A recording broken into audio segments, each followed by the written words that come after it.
नमस्कार दोस्तों, राजस्थान में 10वीं और 12वीं बोर्ड की परीक्षाएं शुरू होने जा रही हैं और ऐसे में बच्चों की पढ़ाई, रिजल्ट और भविष्य को लेकर माता पिता और बच्चे दोनों ही पशुपेश में रहते हैं और मानसिक दबाव में भी रहते हैं। आज हमारे साथ मौजूद हैं प्रसिद्ध मनोचिकित्सक चिकित्सक डॉक्टर प्रेमराज मीना जी। सर, आपका बहुत बहुत स्वागत है हमारे साथ जुड़ने के लिए।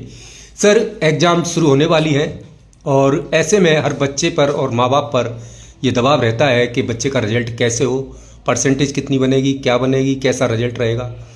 तो डॉक्टर साहब, बोर्ड एग्जाम के दौरान बच्चे में सबसे आम मानसिक समस्या कौन सी देखने को मिलती है? न्यूज ऑल अपडेट के द्वारा सभी दर्शकों को सप्रेम नमस्कार। अभी आपने बताया चूंकि बोर्ड परीक्षाएं अभी शुरू होने वाली हैं, तो बोर्ड परीक्षाओं का जो दबाव है और तनाव है वो बच्चों पे और बच्चों के अभिभावकों पे भी बहुत ज़्यादा रहता है। इस दौरान बच्चों के अंदर डर बैठा रहता है, डर है, घबराहट है, बेचैनी है और चिंता और अनिद्रा की समस्याएं और सिरदर्द की समस्याएं बहुत ज़्यादा होती हैं, जिनसे बच्चे बहुत ज़्यादा परेशान होते हैं। अगर सर बच्चे डरते हैं, पढ़ते हैं, घबराते हैं और मन नहीं लगता है, तुरंत क्या करें? ऐसी स्थिति में जब बच्चों के अंदर बहुत ज़्यादा डर, घबराहट हो, किसी तरह की हो, तो बच्चों को ये समझाना है, अभिभावकों का कर्तव्य है कि बच्चों को ये समझाएं कि परीक्षा से हमें डरना नहीं है। परीक्षा जिंदगी का एक पार्ट है, परीक्षा जिंदगी नहीं है। अभिभावकों को भी ध्यान रखना चाहिए कि बच्चों को मोटिवेट करें कि आपको परीक्षा अच्छे से अच्छे आपको परीक्षा देनी है। परीक्षा के परिणाम और परीक्षा के रिजल्ट पे हमें डिस्कस नहीं करना है। जी सर, जैसे कि एक सप्ताह पहले या 5 दिन पहले बच्चों को क्या पढ़ाई करनी चाहिए और क्या नहीं करना चाहिए? ये एक बहुत अच्छा सवाल है कि बच्चों को क्या करना चाहिए। तो इसमें सबसे जरूरी है कि बच्चों को एक टाइम टेबल बना के जो पढ़े हुए सब्जेक्ट हैं, जो टॉपिक है, उनका एक अच्छे से रिवाइज करना है। आप लिख के रिवाइज कर सकते हैं, आप शॉर्ट नोट बना के रिवाइज कर सकते हैं और सबसे जरूरी है कि आप छोटे छोटे ब्रेक लेके आप उसकी पढ़ाई कर सकते हैं। और सबसे एक बहुत महत्वपूर्ण है मॉक टेस्ट देना।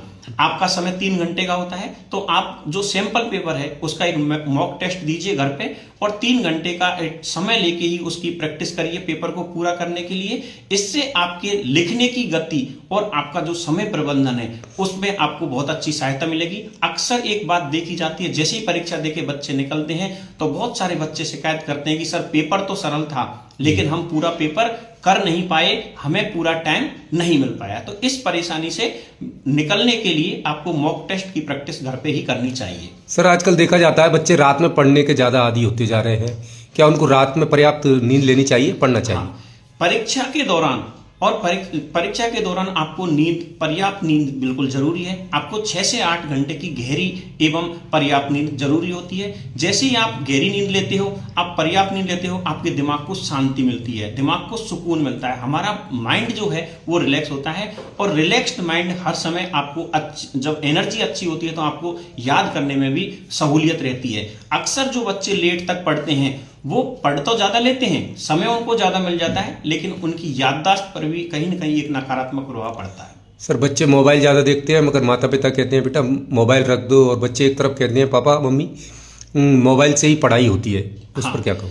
आजकल समय जो है वो डिजिटल स्टडी का है। बहुत सारे बच्चे जो हैं वो ऑनलाइन पढ़ना ज़्यादा पसंद करते हैं, लेकिन हमें ये ध्यान देना होगा कि अभी जो आप परीक्षा देने वाले हो, 3 घंटे की जो परीक्षा देने वाले हो, वो परीक्षाएं ऑफलाइन होंगी। इसलिए सभी बच्चों को भी ध्यान देना चाहिए कि हमें ऑनलाइन की तुलना में हमें ऑफलाइन भी पढ़ना है। परीक्षा के दौरान विशेषकर ये ध्यान रखना है कि मोबाइल या जो इलेक्ट्रॉनिक गैजेट्स का यूज कम करना है, क्योंकि ये डिस्ट्रैक्शन फैक्टर होते हैं, आपके ध्यान को कहीं न कहीं ये ध्यान को भटकाते हैं। सर, कई बार बच्चों को देखा गया है और बात भी करते हैं पापा हम तो सब चीज़ याद करके गए थे, लेकिन एग्जाम हॉल में जाते ही भूल जाते हैं, ऐसा क्यों? हाँ, ये एक आम बच्चों की बहुत बड़ी समस्या है कि वो कहते हैं कि पापा मैंने पूरे दिन पढ़ाई की, मैं पूरे 7 दिन पढ़ा, पूरे 1 महीने पढ़ा, लेकिन जैसे ही मैंने परीक्षा दी और पेपर देने गया तो मैं सब चीजें भूल गया।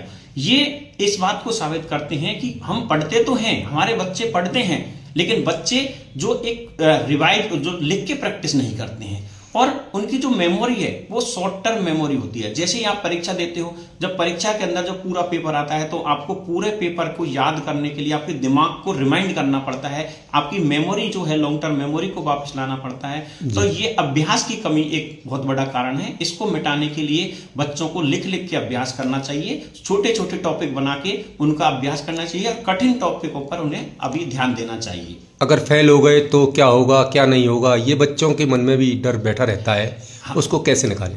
फेल होने का डर एक बहुत बड़ी भ्रांति है कि बच्चों के अंदर फेल होने का, क्योंकि अभी लेटेस्ट है, भरतपुर में एक बच्चे ने आत्महत्या भी कर ली है। पता नहीं वो क्या रन रहे हैं उसका, ये तो पता नहीं है, अभी जांच का विषय है। हाँ, देखिए आज के समय में जो अभिभावक है अपने बच्चों की तुलना जो है वो दूसरे बच्चों से बहुत जल्दी करते हैं कि उस पड़ोसी के बच्चे के 90% और 96% और 97% नंबर आए।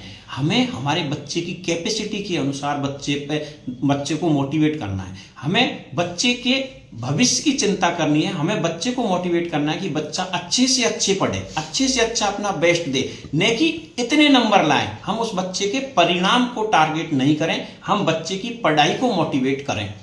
जी, डांटना, तुलना करना या बार बार रिजल्ट की बात करना बच्चों पर क्या असर डालता है? बिल्कुल सही। बच्चों को यदि आप बार बार डांटोगे, बार बार उसको उसी बातों को दोहराओगे तो बच्चे में नकारात्मक प्रभाव आता है, बच्चे में एक हीन भावना आती है, बच्चे में चिड़चिड़ापन होता है।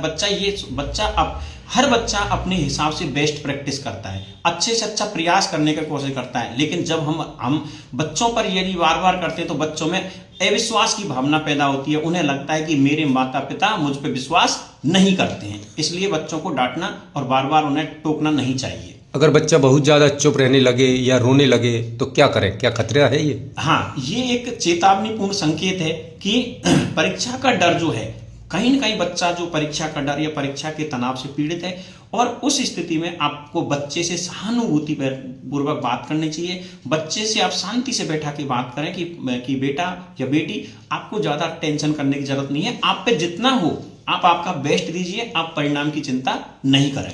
सर, मानसिक शांति और आत्मविश्वास बढ़ाने के क्या उपाय करें माता पिता या बच्चे?